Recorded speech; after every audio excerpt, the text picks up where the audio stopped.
Radio Infinita, idioma universal, con el auspicio de Metrogas, pasión por el servicio, y BCI Corporate and Investment Banking, presentan Mirada Financiera. La periodista Paulina Yarur analiza los principales hechos que mueven a los mercados financieros de Chile y el mundo. ¿Cómo están? Bienvenidos. Jueves 30 de octubre de 2014. Estamos aquí transmitiendo desde el edificio corporativo BCI del el piso número 15, siempre me equivoco, transmitiendo el último programa. La verdad que mañana es feriado del mes de octubre y me acompaña Javier Moraga, gerente de Sales and Trading BCI. ¿Cómo estás, Javier? Bienvenido. Hola, Paulina, ¿cómo estás? Muy bien, gracias. Tenemos un día que ha estado marcado a nivel nacional por la cifra de desempleo, que fue, la verdad, que dentro de lo esperado por algunos analistas, un 6,6% en este trimestre móvil, y la verdad que es una cifra bastante positiva, también en línea con la cifra de desempleo que entregó el Centro de Microdatos de la Universidad de Chile la semana pasada, que referente al Gran Santiago, que fue de un 5,9%, y la verdad que eso a nivel nacional ha hecho que salieran una serie de opiniones. Será el cambio de tendencia, el punto de inflexión. Vamos a ver qué pasa. Vamos a analizar este tema, pero también, Javier, tenemos noticias con respecto a Estados Unidos. Salió el PIB, el Producto de Estados Unidos. También tenemos noticias con respecto a Brasil, con esta alza que hace de la tasa de política monetaria el Banco de esa nación. Vamos a estar hablando de eso, de cada uno de esos temas, pero antes, lo que están esperando nuestros auditores, que son cómo han estado las bolsas a nivel global. Partimos con el Nikkei de Japón, que avanzó un 0,67, Hang Seng de Hong Kong abajo un 0,49, Shanghái arriba un 0,76. En Europa, la verdad que partieron el día las bolsas bajando bastante y lograron revertir casi todas las bolsas, menos el FTSE 100 de Londres, que descendió, terminó casi al ras del negativo, 0,04, pero negativo. El CAC 40 de París avanzó un 0,57, el DAX alemán también avanzó un 0,14 y el IBEX 35 de España arriba un 0,05. Nos vamos a Estados Unidos, están subiendo las bolsas hasta ahora, el Dow Jones un 0,92, Standard & Poor's 0,36 y Nasdaq 0,04. En Santiago también está subiendo la bolsa local un 0,65 y el IPSA y el IJPA también aumenta un 0,52. Una baja tuvo hoy día el precio del cobre, 1,02, en 3,07 fue el valor que se transó en la bolsa de metales de Londres. Fíjate que si uno analiza lo que fue el desempeño del cobre, en octubre tuvo un avance de un 0,73% durante todo este mes. ¿Y qué pasó con el dólar? Cerró en puntas de 577 comprador y 577,3 vendedor. La verdad que sigue bajando el precio de la divisa. ¿Cómo lo ves? Yo creo que el precio del dólar está básicamente en un periodo de corrección luego de haber tenido una depreciación muy grande en lo que va del año. Acordemos que superó los 603 pesos en septiembre, y lo que estamos viendo ahora es un proceso correctivo que está asociado, uno, a toma de utilidad por parte de algunos inversionistas, otra porque esos niveles de 600 pesos da la impresión que eran niveles que estaban un poco sobre reaccionados para el deterioro que había tenido la economía chilena, y además porque ha habido distintas noticias sobre posibles flujos entrando a la economía nacional que han hecho que el tipo de cambio cayera un poco. Y ya sabemos que hay varios negocios de compras de compañías locales por parte de inversionistas externos que podrían significar una entrada de divisas, que es el caso de la compra de CGE por parte de Gas Natural Fenosa. Ayer o esta semana supimos la compra de un porcentaje de Habitat por parte de Prudential Financial, etcétera. Pero además, cuando conocimos el presupuesto del 2015, que se presentó al Congreso a fines de septiembre, también hubo se deduce de eso que va a ser necesario ya sea financiar parte de estos gastos que están comprometiéndose en el presupuesto, ya sea vía de emisión de deuda externa que va a ser liquidada en el mercado local, o particularmente si la recaudación termina siendo más baja de lo esperado, cosa que es bastante probable, vamos a ver probablemente liquidaciones de los fondos soberanos del cobre. Fíjate que ya en esa misma línea, ya en el día de hoy se acaba de conocer alguna noticia que el gobierno acumuló un déficit fiscal de un 0,3% del producto al mes de septiembre.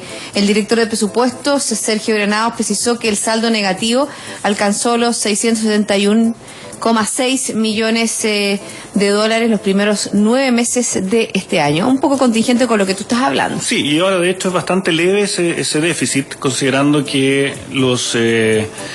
la recaudación está siendo bastante más baja de lo que se esperaba, porque el crecimiento es mucho más bajo del que se pronosticó. Por lo tanto, la verdad que es bastante leve ese déficit, cosa que debiera, en términos de déficit efectivo, aumentar bastante más el 2015. Hablemos del desempleo, la cifra que se conoció en el día de hoy, ¿no es cierto? Este 6,6% en el trimestre móvil junio-septiembre, si no me equivoco, sí. Julio-septiembre. Julio-septiembre, exactamente. ¿Cómo lo evalúan ustedes? ¿Cómo fue vista esta cifra que, si bien, ¿no es cierto?, es una décima inferior al desempleo en el trimestre móvil anterior, para algunos todavía no es un punto de inflexión? Sí, la cifra es en el margen mejor a lo que se esperaba. De hecho, el mercado esperaba que se mantuviera el 6,7 informado en el trimestre terminado en agosto. Fue una cifra más abajo. Y si uno mira cuál es la creación neta de empleo en este trimestre medido versus el mismo trimestre del año pasado, se ven una creación de empleo, si no me equivoco, en torno a 95.000 puestos de trabajo, lo cual es algo mejor a lo del trimestre anterior. Y esto, así visto de esta forma, es buena noticia. Lo que sigue siendo complicado es que la creación de empleos por cuenta propia sigue dominando a los empleos asalariados, es decir, los empleos que se crean son de peor calidad. Ahora, ¿cómo lo tomamos? En el margen es positivo, pero no es para estar demasiado optimista, y más bien es para seguir monitoreando cómo se sigue desenvolviendo el mercado laboral, porque mientras no veamos signos de estabilización o recuperación por el lado de la inversión, y mientras sigamos viendo que hay caídas en el ritmo de crecimiento, y de hecho de crecimiento por el lado del comercio, es difícil pensar que tengamos un mercado laboral que se vuelva a activar de manera importante. Por lo tanto, ¿no te llama la atención, por ejemplo, al hacer el análisis sectorial, los aumentos anuales significativos de los ocupados? Por ejemplo, se registraron en servicios sociales y de salud un 17%, en administración pública un 10%, y hogares privados con servicio doméstico un 6,6%, mientras que las principales disminuciones continúan consignándose en comercio, menos 2,5%, y construcción, 3,9%. Por eso es lo que yo digo. Primero que nada, la creación de empleo es de creación de empleo de calidad menor que lo que veníamos viendo hace un año atrás o más. Y segundo, que hay sectores que son muy intensivos en mano de obra, o que lideraron en este ciclo la creación de empleo, que están mostrando signos bastante preocupantes. El caso del comercio, que conocimos ayer por el INE y antes de la Cámara Nacional de Comercio, hacen pensar que no vamos a ver grandes expansiones en los retailers o en el comercio en general, y por lo tanto no vemos que vaya a haber un aporte importante de esos sectores a la creación de empleos en los próximos 12 meses. Bueno, en esa misma línea también hoy expuso el presidente del Banco Central, Rodrigo Vergara, hablando un poco que el crecimiento del tercer trimestre será más bajo que el de todos. Él habló o hizo una relación sobre lo que fue la política monetaria expansiva que ha aplicado la entidad con este recorte de 200 puntos base en la tasa de política monetaria. Es lo que obviamente que está contribuyendo a, como dice él, suavizar el ciclo, pero expuso que la actividad y la demanda interna atraviesan por una fase de bajo crecimiento, como dices tú también, y que la inversión sigue siendo muy débil. Sí, yo concuerdo, probablemente este trimestre sea el más débil del año. Si no es así, realmente las perspectivas se ponen bastante más malas para el próximo.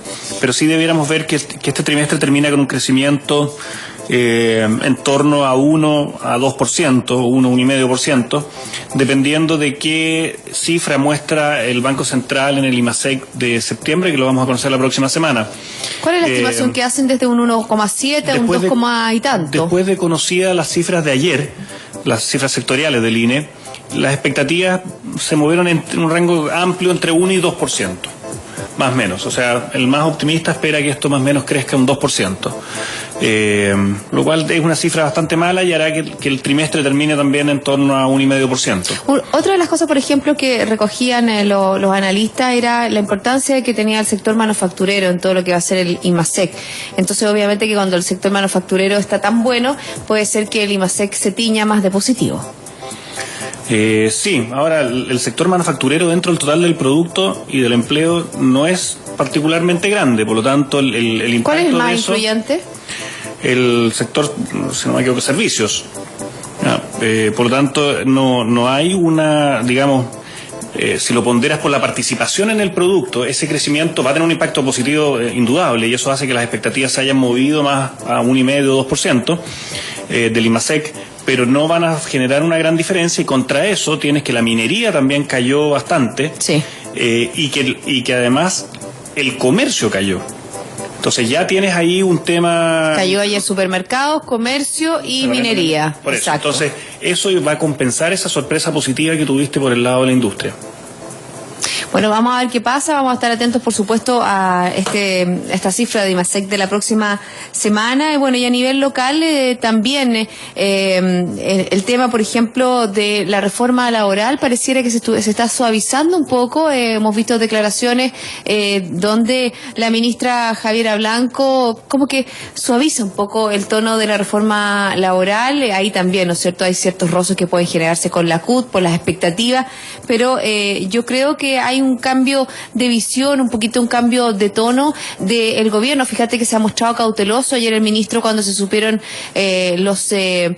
todas las cifras con respecto a que entrega el INE y que entregó antes la SUFOFA, dijo que había que mantener la cautela. Lo mismo lo dijo hoy en el día de hoy la ministra del Trabajo, Javiera Blanco, con respecto al desempleo, que si bien era una buena cifra, había que mantener la cautela. Hay en el ambiente algo distinto a lo que se percibía hace algunos meses atrás. Hay preocupación por parte del gobierno y también, ¿no es cierto?, hay un alineamiento con respecto a lo que es el sector empresarial. No cabe duda de que hay una preocupación respecto de el tono de las relaciones entre el gobierno y el resto de los agentes económicos. Da la impresión que estas señales que vienen por el lado de la reforma laboral, como tú dices, estén recogiendo esto y ayuden a mejorar las confianzas y a de alguna forma generar un ambiente de mayor diálogo y un ambiente que de alguna forma busque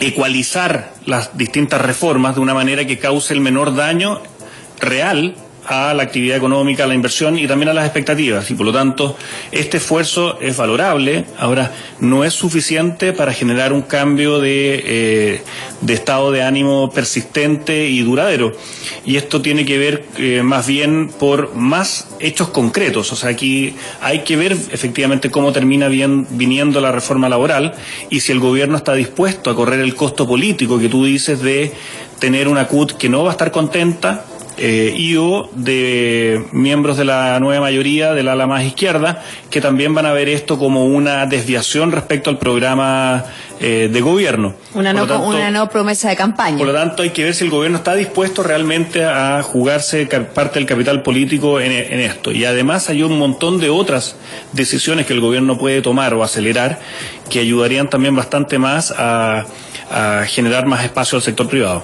Bueno, otra de las decisiones, en el fondo, hemos visto también no solo la visita que está teniendo la presidenta Bachelet, ahora está en España, se reunió con los reyes, estuvo con empresarios españoles, donde la verdad que recibió un espaldarazo bien importante con respecto a la posibilidad de invertir en nuestro país. Habló también de ese mismo tema en Alemania. También estaba leyendo, por ejemplo, en cómo se está incentivando las inversiones. Sé que se está viajando, por ejemplo, por parte energética a Colombia para hablar sobre las posibilidades de inversión en todo lo que es el mercado energético nacional. Es decir, hay una activa alineamiento, ¿no es cierto?, una activa lupa del gobierno en ver qué sectores pueden ser interesantes para los inversionistas extranjeros para llegar e invertir en nuestro país. Sí, eso está muy bien y se aplaude que se haga. Son iniciativas bien positivas.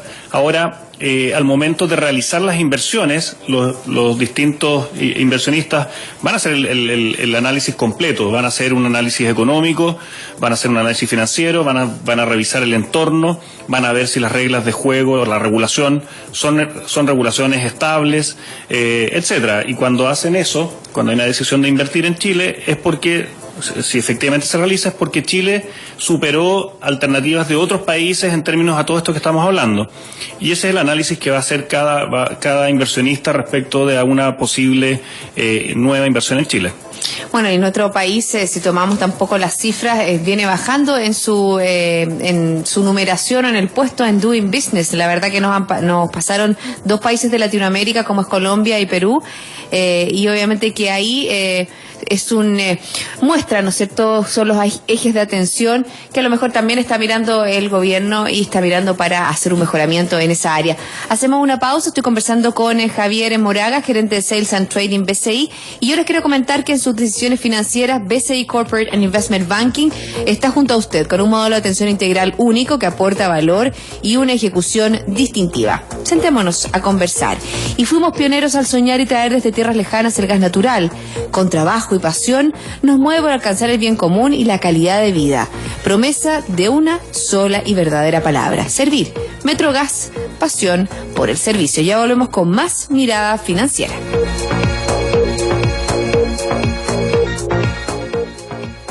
Chile es un privilegio de la naturaleza, pero en las profundidades no hay combustibles que duerman esperando salir. Por eso fuimos pioneros en soñar traer desde tierras lejanas el gas natural. Promesa que con trabajo y pasión hoy resurge con nuevos horizontes. Un compromiso que nos mueve por alcanzar el bien común y la calidad de vida. Buenos días. Promesa inquebrantable de una sola y verdadera palabra: servir. Metrogas, pasión por el servicio. BCI Corporate and Investment Banking, un socio estratégico con un modelo de atención integral único y un banquero de relación que le entregará las mejores soluciones ante desafíos complejos, con ideas innovadoras que aporten valor y una ejecución distintiva en negocios de gran escala. BCI Corporate and Investment Banking. Sentémonos a conversar.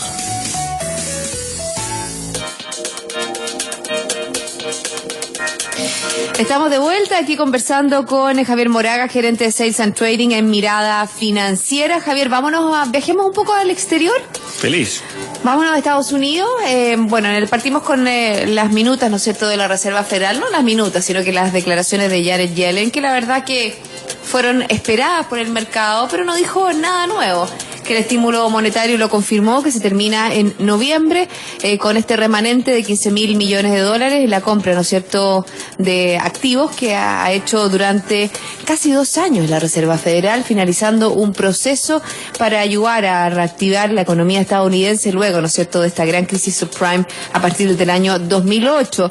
Pero no dijo mucho con respecto a el próximo año, a cuándo va a comenzar a subir las tasas de interés. La verdad que eso lo esperaba el mercado. Sí, ayer fue la reunión de la Reserva Federal, que era súper importante, y era súper importante por lo siguiente, porque si bien no hubo una actualización de las proyecciones de la FED, ni tampoco hubo un discurso de la presidenta de la FED, sí era muy importante qué cosas decía o qué cosas no decía en el comunicado después de la reunión. Y lo primero es, como tú dices, se confirmó que se acabaron ya las compras de deuda por parte de la FED. Por lo tanto, el Quantitative Easing 3 está finiquitado. Pero era muy importante porque el mercado iba a estar muy atento a cuál era la señal respecto de la mirada a futuro de la política monetaria. Y si bien no dio ninguna luz en términos de fecha, sí, a partir de comentarios sobre el desempeño de la economía, uno puede desprender algunas cosas. Y lo más interesante es que fueron muy enfáticos en señalar que el mercado laboral se ha fortalecido de manera importante. Y se han eliminado los riesgos de deflación. Exactamente. Entonces, la combinación de estas cosas, que es reconocer que la economía americana está creciendo más fuerte de lo que se esperaba y que se eliminan los riesgos de deflación, hizo que la Reserva Federal, y esta es la parte que no dijo, que no mostrara un sesgo particularmente sesgado hacia mantener la tasa de interés por mucho tiempo más. No agregó nada nuevo, que era algo que alguna gente en el mercado estaba esperando, y por eso después la reacción de los mercados fue en ese sentido, de apreciación del dólar, y subieron las tasas de interés de mercado. Por lo tanto, acá va a ser súper importante dos cosas. Una que es súper obvia: cómo se sigue desempeñando la economía americana hacia adelante. Y hoy día, que lo vamos a comentar después probablemente, supimos que el PIB, el Producto Interno Bruto, del tercer trimestre, creció 3,5%. Exactamente. Que es medio punto porcentual por sobre lo que el mercado esperaba, dando de alguna forma más sustento a esta sensación de que la economía americana está creciendo de manera bastante sólida, y por lo tanto que va a ser capaz de sostener un mayor dinamismo sin la necesidad de inyectar estímulos monetarios adicionales. ¿Lo habrá sabido antes, Janet Yellen? Yo siempre me pregunto, ¿habrá sabido antes las cifras del PIB de Estados Unidos? Son organismos distintos quienes los pero elaboran, se tiene que filtrar, pero probablemente Javier. sí, y ellos tienen un staff de economistas que deben tener proyecciones bien afinadas de esto a partir de la información que ya se conoce. Por lo tanto, ahora, ojo que normalmente, históricamente, las revisiones que se hacen a los productos trimestrales son muy grandes en Estados Unidos, para bien o para mal. Exactamente. Entonces, es el primer dato que es la primera estimación. Y después hay dos más, ¿no? Y después hay dos, hay una corrección, y después hay un dato final. Por lo tanto, es todavía la lectura preliminar. Pero es súper positiva y simplemente confirma que Estados Unidos sigue creciendo de manera persistente, y esto le da sustento además a lo que comentamos antes, y que es que la Fed ve un escenario que puede estar algo más optimista hacia adelante. La otra pata que faltaba, era que si hay un elemento que lo mencionaron en las minutas de la reunión anterior, Europa, de septiembre, y que tiene que ver con los riesgos que estaban asociados al debilitamiento de las proyecciones de crecimiento para el resto del mundo. Y acordemos que septiembre fue un mes, o el comienzo de octubre, fue un mes súper turbulento. ¿Por qué? Porque se sumaron miedos a que se juntara una debilidad muy fuerte en China, en Japón, en la zona europea, etcétera, que en parte se han ido disipando, calmando, al menos por el corto plazo. Aunque ayer el Banco Mundial habló de China, ¿no es cierto?, y bajó un poquitito su proyección de crecimiento, pero igual sobre el 7%, algo que me imagino que está incorporado en todos los análisis que hacen de la economía global a partir de la Reserva Federal. ¿Te parece que nos traslademos a Brasil? Tenemos un nuevo periodo que se inicia de Dilma Rousseff, y la verdad que ayer se dio a conocer una noticia como bien importante. El Banco Central sorprendió al mercado con un alza de tasas de 25 puntos base, llegando a su mayor nivel desde el año 2011. Estamos hablando estaba en 11%, o sea, muchísimo, y llegó a 11,25. Ahí, obviamente, que los riesgos inflacionarios son uno de los temas que tiene la nueva periodo de gobierno de Dilma Rousseff. Sí, por decirlo de una forma elegante, la verdad que los desafíos que va a tener la reelecta presidenta Rousseff son enormes, porque hay una pérdida de credibilidad respecto de su capacidad para conducir la economía brasilera muy fuerte, y por lo tanto hoy día estamos parados en una economía que está básicamente estancada, con niveles de inflación que están por sobre el target del Banco Central, pero y que a su vez, y una moneda a su vez que está bastante depreciada, y de hecho el hecho de que el real se haya ido estos días momentáneamente por sobre 2,5 por dólar, claramente tiene que haber puesto nervioso al Banco Central por la posibilidad de que una nueva escalada depreciativa del real significara mayores presiones aún por el lado inflacionario, y eso movió al Banco Central probablemente a subir la tasa de interés a niveles que son muy altos, y que a su vez significan que si la inflación no se devuelve de manera rápida, probablemente la economía se deprima mucho más. Esto es una muy mala noticia para la inversión. Por lo tanto, hay que estar monitoreando los próximos meses qué sucede con la inflación, y si el mercado comienza a descontar posibles bajas hacia adelante. Javier, ustedes han analizado un poco después, luego del triunfo de Dilma Rousseff, cuál es el ánimo de los inversionistas, porque veíamos, ¿no es cierto?, que la bolsa arrojaba una alta volatilidad, como el Bovespa había vivido momentos de altas variaciones, y eso obviamente que tiene que ver con el ánimo de los inversionistas sobre lo que puede o no puede hacer la presidenta en la conducción económica. También veíamos dentro de sus primeros discursos un tono mucho más conciliador de ella, en el sentido de tomar algunos lineamientos que su oponente estaba entregando en el programa de gobierno. Yo creo que el mercado y los inversionistas van a estar súper atentos a justamente estas señales, si efectivamente hay una disposición a llevar adelante reformas estructurales a la economía o es simplemente retórica post-elecciones, dado lo estrecho que fue el resultado. Va a ser muy importante los próximos pasos que se den. Y probablemente el margen de maniobra que tenga la presidenta es muy bajo, en el sentido de que si no hace delivery de medidas en manera rápida o de señales más potentes, los inversionistas probablemente van a seguir castigando los activos brasileños.